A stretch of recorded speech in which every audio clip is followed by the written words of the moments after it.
भवतु सहनौ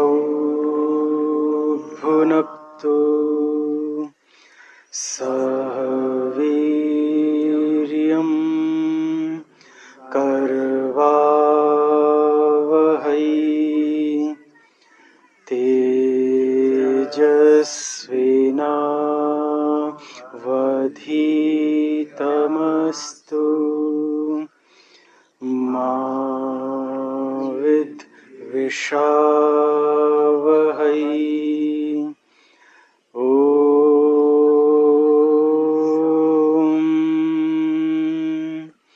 शांति शांति शांति।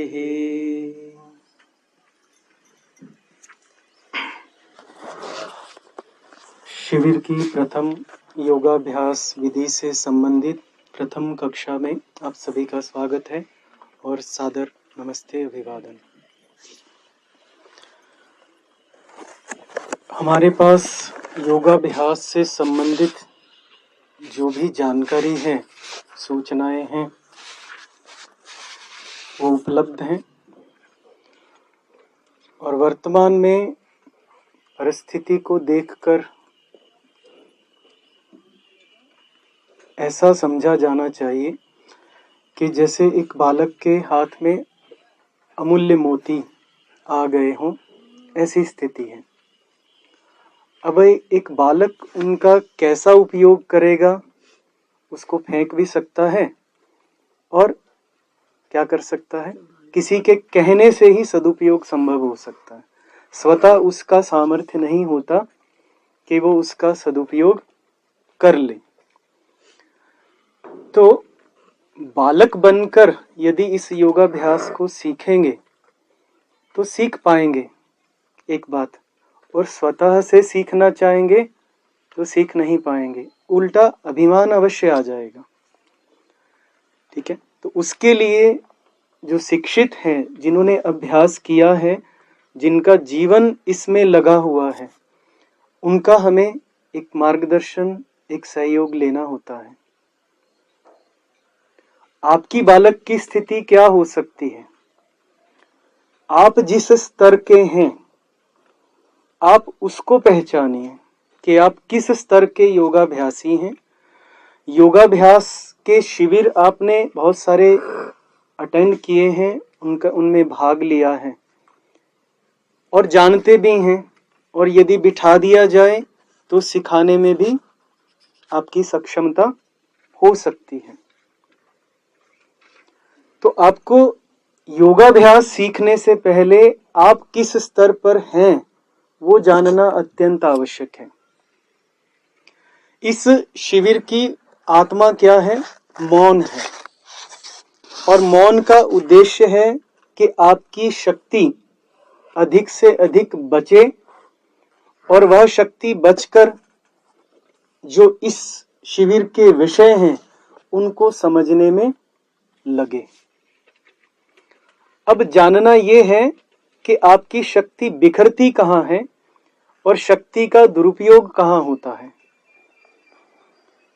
सबसे अधिक दुरुपयोग हमारी शक्ति का दूसरों को जानने में होता है, दूसरों को जज करने में होता है। आप यहाँ जितने भी बैठे हैं, आपकी दृष्टि अपनी अंतर्मुखी कम होगी कि मैं कैसा हूं, और अपितु शक्ति कहाँ लगती है कि ये कैसा है, ये कैसा है, ये कैसा है। आपकी परस्पर भी होगी और अध्यापक से संबंधित भी होगी। ये कैसा है, ये हमें क्या सिखाएगा, या हमें तो उनसे सीखना है, इनसे क्या सीखना है।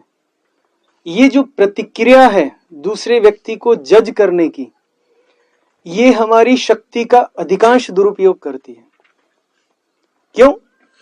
क्योंकि हम अंतर्मुखी नहीं हैं और सामने वाले को जानने का हमारा सामर्थ्य है ही नहीं। हम उसका उल्लंघन करते हैं, दुस्साहस करते हैं।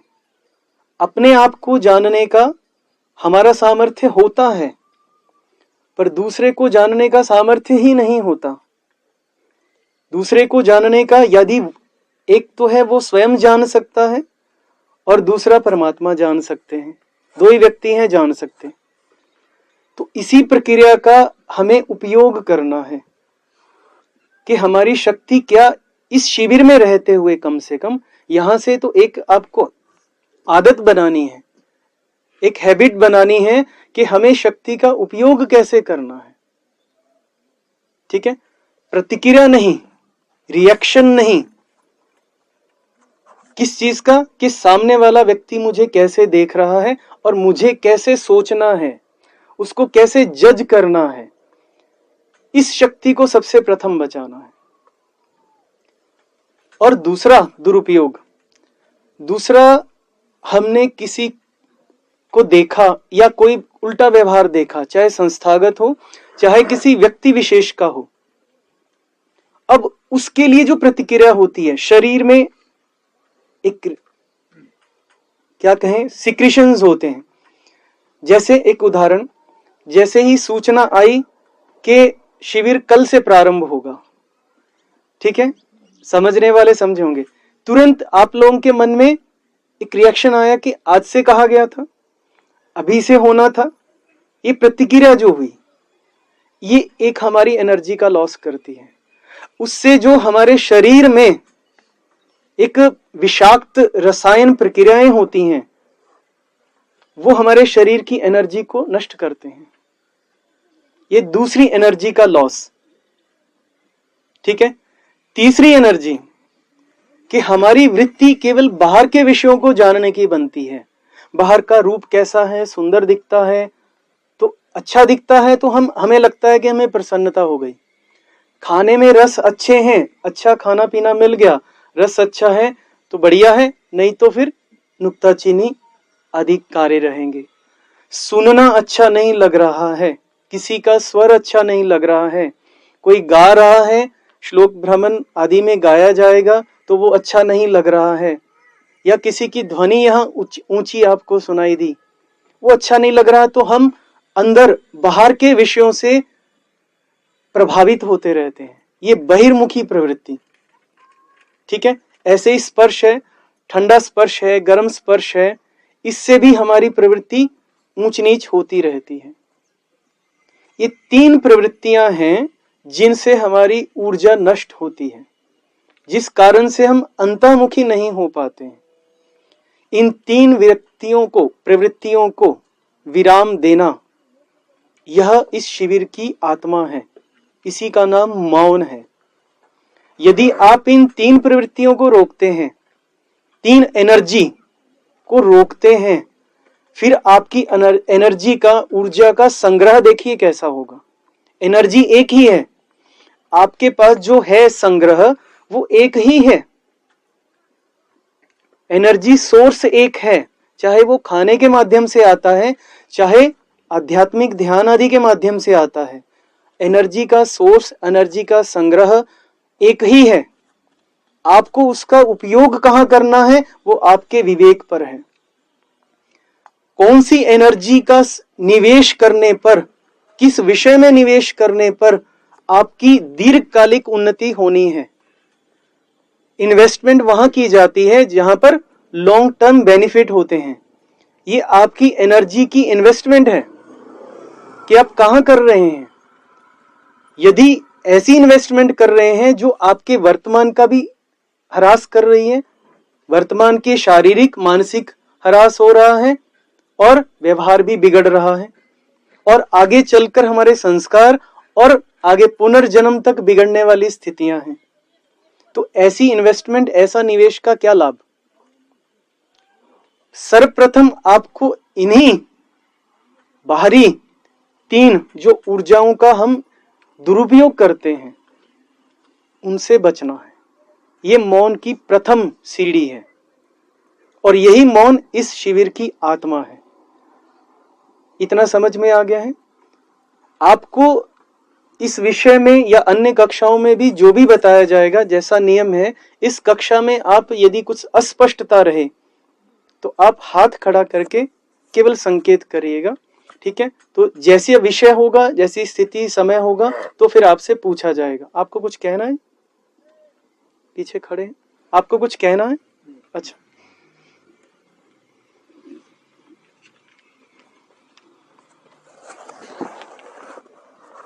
ठीक है। अभी जो भी हो रहा है, जैसे वो व्यक्ति आया, मैंने पूछा, ये उसका एक लाइव एग्जाम्पल है। आपकी दृष्टि उस व्यक्ति को देखी और यहां तक छोड़ के गई, ठीक है। जो विषय अभी तक बताया था, आप उसको अपना आत्मनिरीक्षण करके देखिएगा, वो अपने सहजता से छोड़ दिया। जो बताया गया था उसको ग्रहण करने में कितनी शक्ति लग रही थी और छोड़ने में कितनी शक्ति लग रही है, इससे आप कहां खड़े हैं वो आपको पता चलेगा कि लौकिक विषयों में आपकी सहजता प्रवृत्ति हो रही है, उसमें जाने में, उसमें रुचि दिखाने में सहजता प्रवृत्ति हो रही है, और आध्यात्मिक विषयों को सुनने में भारीपन आएगा और छोड़ने में सहजता से छोड़ेंगे। बल्कि उल्टा करना है हमें। यहाँ योगाभ्यास उल्टे है। जो लौकिक प्रवृत्तियां हैं वो हमारी सहजता से छूटनी चाहिए, और जो आध्यात्मिक विषयों में उसको गहनता से विचारने की, सोचने की शक्ति है, उसमें हमारा सहजता से बल लगना चाहिए, वो हमारी सहज प्रवृत्ति बन जानी चाहिए। ये आपके सामने एक लाइव है। मैं कैसा दिख रहा हूं, मैं कैसी क्रियाएं कर रहा हूं, ये विषय नहीं होना चाहिए आपका। श्रवण के लिए क्या शर्त रखी है? आत्मा मन के साथ, मन मन इंद्रिय के साथ, इंद्रिय इंद्रिय कौन सी? यहाँ श्रोत्र इंद्रिय, कर्ण इंद्रिय, और श्रोत्र इंद्रिय सुनने वाले शब्दों के साथ में, ठीक है। अब उसके पश्चात ये तो एक प्रक्रिया हो गई। इसका अभिप्राय क्या हुआ? आपको बाहर की क्रियाएं जो हैं अब वो नहीं सुननी है और ना ही देखनी है। यदि श्रवण को शुद्ध रूप में करना है तो ये प्रक्रिया है उसकी, और ये योगाभ्यास विधि का प्रथम चरण है कि श्रवण कैसा होना चाहिए, ठीक है। देखने, आप भले ही आंख खुली है पर देखने का विषय प्रधान नहीं होना चाहिए। देखना इसलिए है क्योंकि आप अनुशासित रहें, सुनना इसलिए है क्योंकि आपको वो ज्ञान चाहिए। ये तो श्रवण का एक प्रथम आया, निवेश हुआ। अब निवेश के पश्चात में परिणाम जो आना है, जो सुना पड़ा, जो सुना अभी आपने वर्तमान में, वो कौन से शब्द हैं और वो किस अर्थ को देने वाले हैं, इसका संबंध रखते हुए, ठीक है, उसको अंदर अंतःकरण में स्टोर करना, संग्रह करना। अब वो शब्द तो मैं तो केवल शब्द बता सकता हूं, अर्थ की योग्यता किसकी होनी चाहिए? आपकी। इसलिए योग्यता निर्धारण क्या किया गया कि आप कम से कम एक दर्शन पढ़े हुए होने चाहिए और कई प्रकार के शिविरों में भाग लिए होने चाहिए। वो अर्थ यदि आपके अंदर होगा वही योग्यता है। शब्द बोला एक ही प्रकार से जाएगा पर सुना भिन्न भिन्न प्रकार से जाएगा, वो आपकी योग्यता के ऊपर है, ठीक है। हर व्यक्ति उस विषय को अपनी अपनी इच्छा से ग्रहण करेगा, अपनी योग्यता से ग्रहण करेगा। तो इससे क्या सिद्ध हुआ? यहां इस कक्षा में या इस शिविर में केवल हमारी ही योग्यता का आंकलन नहीं होगा, आपकी योग्यता का भी आंकलन हो रहा है। यदि आपकी योग्यता ऐसी है कि आपको लग रहा है कुछ समझ में नहीं आ रहा, तो हमारी प्रवृत्ति किस में जाएगी कि शिविर अच्छा नहीं रहा। क्या रिएक्शन होगा, प्रतिक्रिया क्या होगी, एनर्जी कहां वेस्ट करेंगे कि शिविर अच्छा नहीं रहा मेरे लिए, जबकि आपकी योग्यता नहीं थी वहां पर। तो शिविर किसके ऊपर मुख्य आधारित है? आप लोगों की योग्यता के ऊपर, और उसकी आत्मा है मौन, और 3 प्रकार की आपकी ऊर्जाओं को बचाने का है। यदि वो ऊर्जाएं बचाते हैं तो आपका मौन होगा, और वास्तव में फिर आपकी ऊर्जा उस ग्रहण शक्ति में लगेगी कि क्या शब्द प्राप्त हो रहे हैं, अब मुझे इन शब्दों के साथ क्या विषय जोड़ना है, क्या अर्थ का संबंध करना है, ठीक है। ये भाव होना, ये श्रवण को का पहला चरण, दूसरा चरण पूरा करता है। पहला तो अपनी ओर से शब्द तक फिर शब्द से अपने संग्रह तक, ये दूसरा चरण। अब तीसरा चरण है श्रवण का। ये तो हो गया आपका जानना। अब जानने के बाद में जिज्ञासा उत्पन्न होती है। जिज्ञासा किसको कहते हैं? जानने की इच्छा। जानने के बाद में जो जिज्ञासा शब्द है, इसमें ज्य धातु का द्वित्व होता है कि जो जाना उसको पुनः जानना की इच्छा उत्पन्न करना। अभी आपने सुन लिया, जान लिया और बैठ गए कि हाँ मैंने जान लिया। पुनः उसको बैठना जानने के लिए, उसका नाम होता है जिज्ञासा।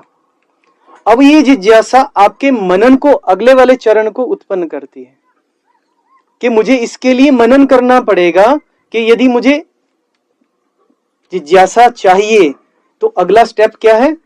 मनन।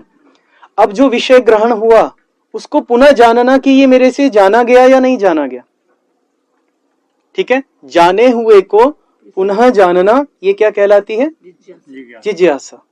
तो ये दूसरा चरण हो गया।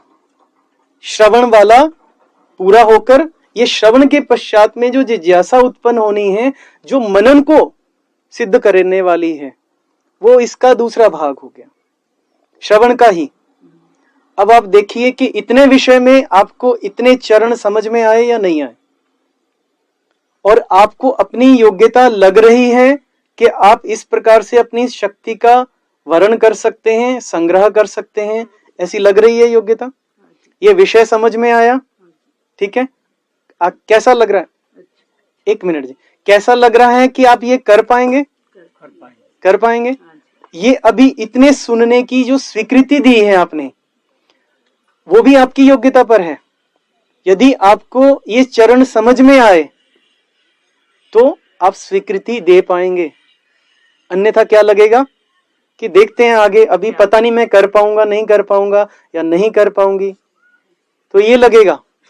हर क्षण आप जब अपनी योग्यता का आकलन मुख्य रखेंगे, आपकी प्रवृत्ति अपने आप संग्रहित हो जाएगी, आपकी एनर्जी, आपकी ऊर्जा अपने आप को जानने में लग जाएगी, और जाने हुए स्तर के साथ में आप जो सुनेंगे या स्वयं पढ़ेंगे, उसका मनन करने में, उसको अपने साथ, अपनी योग्यता के साथ संबद्ध करने में लग जाएगी।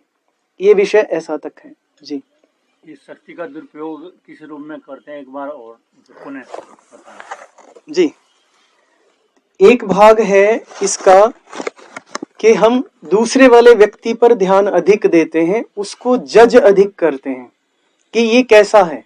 प्रथम दृष्टि हमारी उसके बाहर के आभा मंडल पर, बाहर के हाव भाव को देखकर लगती है कि ये कैसा है, एक भाग इसका।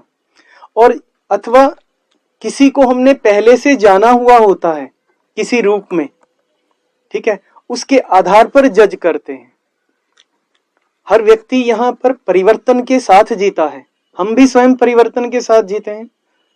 आज जो आप हैं और यहाँ पर आए हैं, किस लिए आए हैं?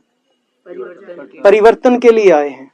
इससे पहले जो कोई आपको जानता होगा तो आप उससे क्या अपेक्षा करेंगे कि वो आपको इस परिवर्तन के साथ में जाने, पहली बात। और पूर्व जो जाना हुआ होता है वो आपने उसको उसके स्तर पर नहीं जाना हुआ होता है, तब भी आप स्वयं जज बनकर बैठे होते हैं। दूसरे को जानने में हम क्या बनकर बैठे हैं? जज। और अपने लिए वकील बनते हैं। ऐसी स्थिति रहती है। तो ये ऊर्जा का दुरुपयोग है। ठीक है जी, ये पहला चरण है। क्यों? इसमें कारण बताए। हम जिसको जज कर रहे हैं, जिसको जान रहे हैं, हम देखिए कि सामर्थ्य ही नहीं है आपके अंदर। वर्तमान में सुनते समय, श्रवण करते समय क्या विचार चल रहे हैं, क्या आप में से परस्पर या मेरा, मैं, कोई जान सकता है? कोई भी नहीं जान सकता। जब हम अपने लिए ऐसा सोच रहे हैं कि मुझे कोई जान नहीं सकता कि मैं क्या सोच रहा हूं, ईश्वर को भी नहीं मानते हैं अभी, ठीक है, कि वो मुझे जान रहा है, क्योंकि उल्टा भी सोच रहे हैं। यदि ईश्वर वाला पुट, वो तो आगे है, वैसे योगाभ्यास के अंतिम चरणों में आएगा, पर यदि ये भी आपको ज्ञान है ना कि ईश्वर आपको देख रहा है, आपकी ऊर्जा वैसे ही संग्रहित हो जाएगी। ठीक है, पहली बात। और आप बुरा सोचना वैसा ही कम हो जाएगा या बंद हो जाएगा। तो इसलिए ईश्वर को तो अभी हटा ही दीजिए, कम से कम इतना रखिए कि मैं जैसे अपने आप को जानता हूं कि क्या मैं कैसा हूं या मैं क्या सोचता हूं वर्तमान में, ऐसा ही दूसरा व्यक्ति है। इसी का नाम आत्मवत व्यवहार होता है। यदि हम इसको जानते हैं कि जैसे मैं केवल स्वयं अपने आप को जान सकता हूं, दूसरे को नहीं जान सकता, बाहर की क्रियाएं भी संभव नहीं है कि उसको जना दें, पूरी तरह जना दें, ठीक है। और हर व्यक्ति यहां पर मल्टी कैरेक्टर के साथ होता है, मल्टी पर्सनैलिटीज के साथ होता है।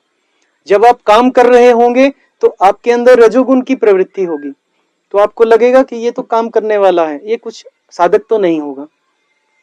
और एक व्यक्ति आपको यहाँ पर मैं बैठा पढ़ा रहा हूं, बता रहा हूं, आपको लगेगा ये बड़े अध्यापक हैं, अच्छे हैं। और कि एक व्यक्ति साधना कर रहा है, आप उसको क्या देखेंगे, ये बड़ा अच्छा साधक है। आपने उस व्यक्ति के एक समय के एक कैरेक्टर को एक निभाते हुए देखा है और आप उसको जज क्या कर रहे हैं, पूरी लाइफ को जज कर रहे हैं, पूरे कैरेक्टर को जज कर रहे हैं। यही हमारी ऊर्जा का दुरुपयोग है, ठीक है। हो सकता है पढ़ाने वाला ठीक ना हो, और हो सकता है पढ़ाने वाला उस देखे हुए साधक से अधिक अच्छा साधक हो, समझ में है। और ये करने वाला जो फील्ड में काम करने वाला है, हो सकता है अधिक अच्छा अध्यापक हो दूसरे अध्यापक से, और हो सकता है अधिक अच्छा साधक भी हो जो अभी वर्तमान में साधना करने वाला है। ये सारा का सारा हमारी ऊर्जा का दुरुपयोग होता है, क्योंकि हम भी स्वयं नहीं चाहते कि हमें कोई ऐसा जज करे। आप अभी यहाँ बैठे शिविर में बैठे हैं, योग विद्या सुन रहे हैं, यहाँ पर आपको कोई देखकर लगेगा कितने अच्छे इन्होंने अपने 21 दिन दिए हैं, समय दिया, कितने अच्छे साधक होंगे, कितनी अच्छी योग्यता होगी। आपको कोई ऐसा जज करे, ठीक है, तो वो आपको अच्छा तो लगेगा कि आपकी वर्तमान परिस्थिति को देखकर जज करे। हम अपने आप को ये तो चाहते हैं कि कोई हमें पहचाने, पर किस रूप में पहचाने, अच्छे रूप में पहचाने। ये अपनी जो जजमेंट है वो हम अच्छी करवाना चाहते हैं, और दूसरे के लिए जज बनते हैं कि हम उसको जैसा जानना पहचानना चाहें वैसा हम जाने। ये हमारा स्वतंत्रता है, ये हमारा जन्मसिद्ध अधिकार है। ये जो ऊर्जा है, ऊर्जा का ह्रास है, ये हम करते हैं, ठीक है। ये दूसरा भाग हो गया, और या पहला भाग, और दूसरा भाग क्या था बताइए माता जी। हाँ जी, आप कभी थोड़ा पूछ लेना कितना श्रवण हुआ आपका, रिएक्शन करने में, रिएक्शन वाला, ठीक है। रिएक्शन देना, प्रभावित होना तीसरा चरण है इसका। हम रिएक्ट नहीं करते पर स्वयं प्रभावित होते रहते हैं, वो तीसरा चरण है। रिएक्शन देना, प्रतिक्रिया देना। उसका एग्जाम्पल दिया, आपको कहा जाए कि आज थोड़ा भोजन में विलंब हो जाएगा, अच्छा, ये जो एक प्रतिक्रिया, या शिविर आपका आज नहीं करते हैं कल करेंगे, चलो आज आप केवल बैठिए, मौन बैठिए। आज का दिन व्यवस्थापक जी आपको ये निर्देश कर दें कि आज के दिन केवल आप मौन रहें और अपने स्थान पर बैठें और खाने के लिए आ जाएगा। अरे एक दिन हमारा वेस्ट कर दिया। और हो सकता है लिख कर भी दें, ये तो आपने नहीं कहा था, ये और अधिक प्रतिक्रिया भाव आ जाता है, ठीक है। ये दूसरा भाग हो गया, ठीक है। जितना जितना दूसरे से हटते जाएंगे उतना उतना विषय आपका एनर्जी भी कम खर्च होगी और थोड़ा विषय भी परिवर्तन होता रहेगा। अब दूसरा तीसरा भाग है कि हम प्रभावित होते हैं, अच्छे या बुरे विषयों से, बाहर के विषयों से प्रभावित होते हैं, ये तीसरा हो जाता है। तो हो गया जी समझ में जी, आप लोगों को भी आ गया, स्पष्टता हो गई। ये तीन को संग्रह करना, ये मौन है। आपको फिर व्यवस्थापक लोग कहने की आवश्यकता नहीं है आपको, वो स्वयं ही आप मौन में हो जाएंगे यदि ये तीन दृष्टिकोणों को रखेंगे। और क्यों रखना है, क्योंकि आप जहां जिस प्रयोजन के लिए आए हैं, जिस परिवर्तन के लिए, जिस शिक्षा के लिए आए हैं, उसके लिए आवश्यक है। आपको यदि दूसरे को, व्यवस्थापक लोगों को कहना पड़े तो फिर वो आपके लिए ठीक नहीं है। और ये केवल नियम आपके लिए नहीं है, आपको इतनी गंभीरता से सिखाने के लिए, इतना आपको शिक्षा देने के लिए हमें पहले उस लेवल पर आना पड़ेगा। गाय को खूंटे से बांधने के लिए खूंटे को भी मजबूत कर बंधना पड़ता है, जमीन में गड़ना पड़ता है। तो हम खूंटा हैं। यदि आप आए हैं बाहर से भागकर, यदि आपको बांधना है तो हमें गड़ना पड़ेगा, एक जगह स्थिर होना पड़ेगा। आपसे ज्यादा, आपसे अधिक हमारे सामर्थ्य की आवश्यकता है। ठीक है, आप हमें ही देखकर तो प्रभावित होंगे। यद्यपि प्रभावित वाला क्षेत्र नहीं रखना है, पर फिर भी प्रभाव कुछ पड़ेगा, अनुकरण करेंगे। ठीक है, तो आपको भी रखना है ध्यान, हमें भी ध्यान रखना है। तो ये समय के अनुसार ये योगाभ्यास विधि का इतना चरण पूरा करता हूं। और श्रवण वाला भाग भी है, इसको और हम आगे सुनेंगे, जानने का प्रयास करेंगे। श्रवण के अतिरिक्त और भी जो साधन हो सकते हैं उनको भी जानने का प्रयास करेंगे। ठीक है, इतना कहकर अपनी वाणी को विराम देता हूं। आप इसको जो सुना है उसको जिज्ञासा भाव